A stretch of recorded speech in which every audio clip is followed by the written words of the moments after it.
Hello everybody, Sparkster1701 here, and here we are in the month of December, and since this is the gift-giving holiday, I figured I would spend a fair amount of this month showing off to all of you some of the various Transformer figures that have been gifted to me. Now, some of these were gifted recently, as is the case with this one, but some of them have been gifted to me for a while now, and I've just taken my time getting around to them. So I hope my viewers out there will be grateful that I do have some oddballs to share. We're going to start this off with this character. This is Trypticon. Now this Trypticon is from the Classics line, so he was released back in 2005. He is apparently a redeco of the Legends of Cybertron Scourge. And of course this figure would also be used later on to make the Universe version of Hunger. And of course this one was, as I stated, was a gift. This was sent by recent subscriber Barbie Hino, as she wanted me to compare this Trypticon to the original Trypticon.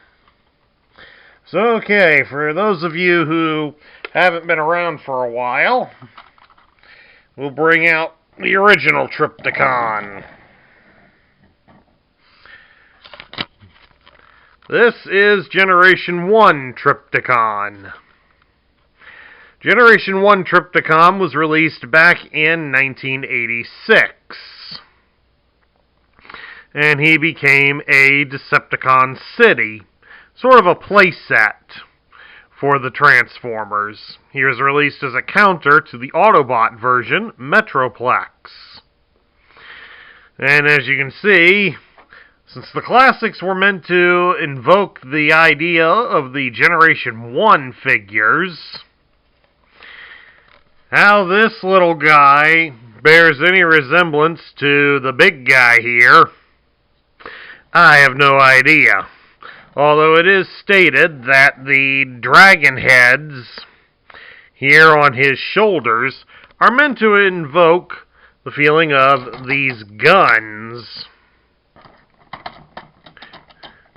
that the original toy had.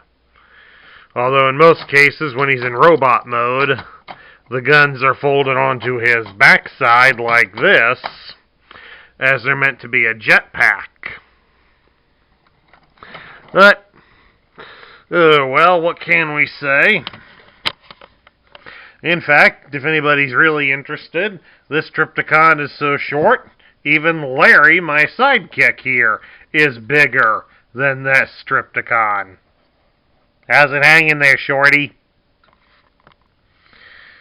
Now, of course, one nice thing about this figure, as compared to the original, is that this one has considerably more articulation than the original toy.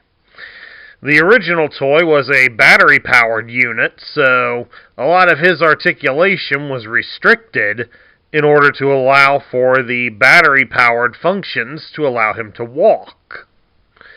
So while you could shift things a little bit, you really couldn't do a whole lot. This figure, you do get a fair amount of articulation, and we will take a look at some of that. For starters, I'm going to shift the heads back so it's easier to get to his head. Trypticon can turn his head from side to side, and it is on a ball joint, so it will look up and down a bit.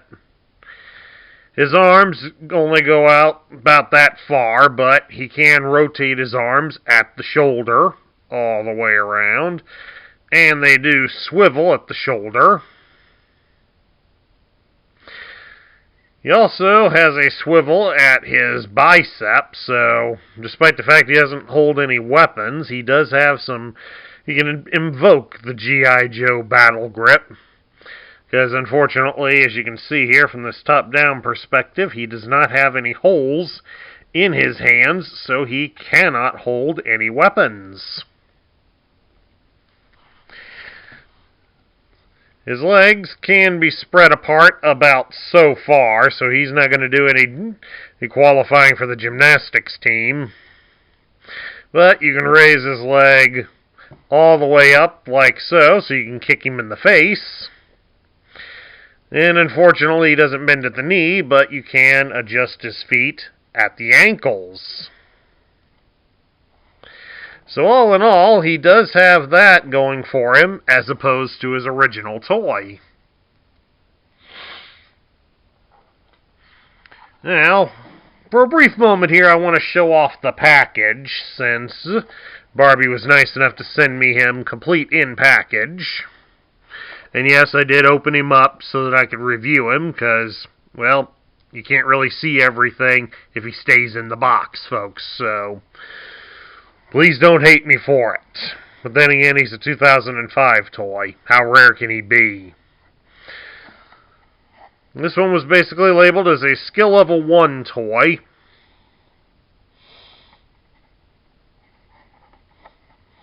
So, he would have been a Legends class at that time. They all used the red packaging, even though he's a Decepticon. At least they got the right symbol on there. And they label him as a Decepticon down here. Then on the back side, they list him as Grim Decepticon Destroyer. And in a lot of ways that is correct. Trypticon does have a lot of mental issues with himself. Trypticon hates everything and everybody. The only problem is a lot of that also extends to himself.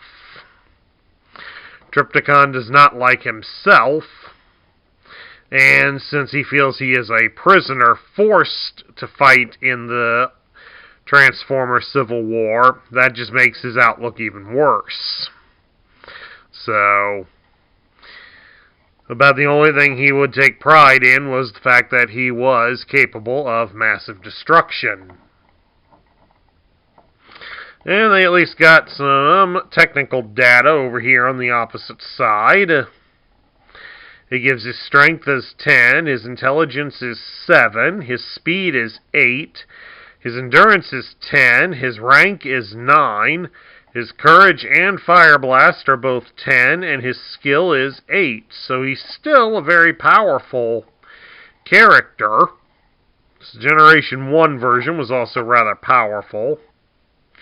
The intelligence level, I think, was a little lower on him, but of course in the cartoon it was a lot lower. Generation 1 Trypticon was voiced by comedian Brad Garrett, who later would be in Everybody Loves Raymond. And of course the rank here for Trypticon is pretty high, but that's also a misnomer on that, due to the fact that Trypticon's not a leader, he's just a weapon. And of course, something different. There was a difference on the figure shown here on the box compared to the mass-produced figure. As you can see on the shoulder blades, there's an extra bit of gray paint on there. Whereas you can see here on the shoulders, the figure is unpainted. So, like many of them, we were dealing with the prototype of the toy, and Hasbro nixed that so that way it was easier to keep the costs down. Alright, let's transform this version of Trypticon. To do that, we're going to start by we fold his arms towards the back and rotate them upwards. Like so. And then we're going to take his feet, the hands, and you rotate them around to form the front feet. Just exactly like that.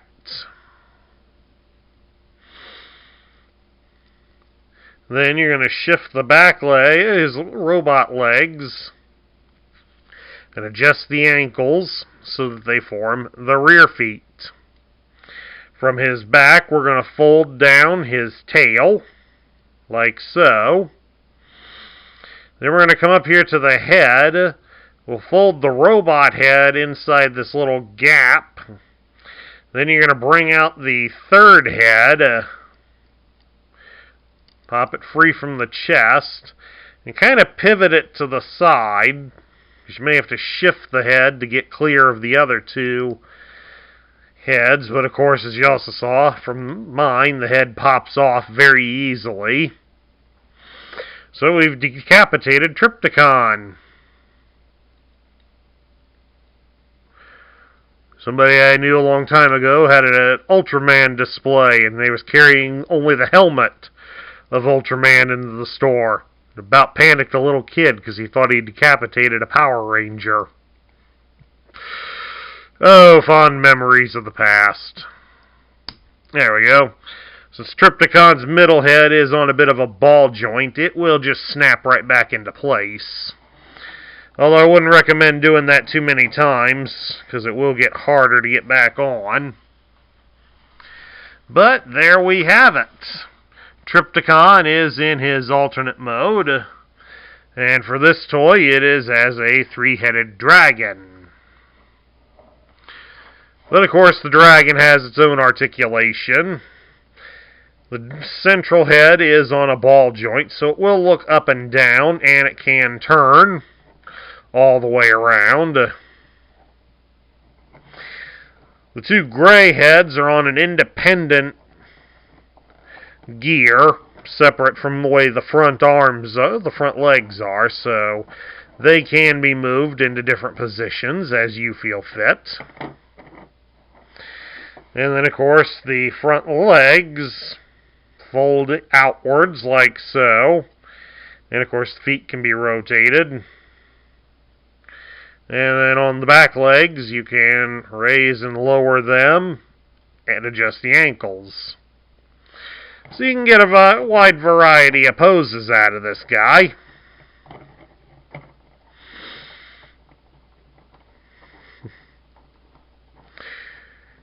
In some ways, he almost reminds me of Trynex from The Legend of Zelda, the Super Nintendo version.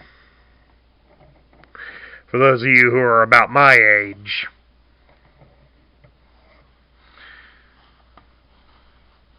So now we get to my thoughts. What do I think of this version of Trypticon? I kind of agree with what the sender of this toy said. She feels that it's kind of how the mighty have fallen for Trypticon to be released as this little pipsqueak figure. And in a lot of ways, that is especially true. However, this is not likely the smallest version of Trypticon ever released. There have been others, and many of them are quite small. Unfortunately, I don't happen to have any of them, but I have seen them, especially as I did my research on this toy to present to all of you. Yes, it is sad to see a once large, imposing, and mighty Decepticon warrior be shrunk down into a small toy like this. That probably wouldn't scare a flea. But we also have to remember that this was done for a different generation of fans and collectors, and they may not have grown up with the original Trypticon. So we have to take a look at it from a different perspective. And judging by the stuff that was put onto the packaging for the figure, they did honor the original toy by giving him some proper stats that did still retain his massive strength, but also in the labeling of him as a grim Decepticon destroyer.